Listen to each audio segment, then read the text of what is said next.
ଗୁରୁଣ୍ଡି ଚାଲିଲା ବେଳେ ହାତ ଧରି ଚାଲିବା ଶିଖାନ୍ତି ବାପା।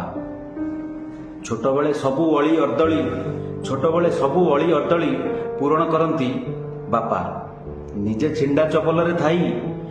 ଛିଣ୍ଡା ଚପଲରେ ଥାଇ ମେଳାରେ ଭଳିକି ଭଳି ଖେଳନା କିଣନ୍ତି ବାପା। ଛୋଟବେଳେ ଭୁଲ କଲେ ଦୌଡ଼ି ଯାଇ ବାପାଙ୍କୁ ପେଟକୁ ମାଡ଼ି ବସିଲେ ସବୁ ରାଗ ଭୁଲି ଯାଇ ଗେଲ କରନ୍ତି ବାପା। ବୟସ ବଢ଼ିଲେ ଦୂରତା ବଢ଼େ କାରଣ ପିଲାର ଭବିଷ୍ୟତ ଚିନ୍ତା ଚଢ଼େ। ପିଲାର ଭଲ ପିଲାର ଭେଲ, ପିଲାର କଷ୍ଟରେ ଲୁଚି ଲୁଚି କାନ୍ଦିବା, ପିଲାର ଖୁସିରେ ଲୁଚି ଲୁଚି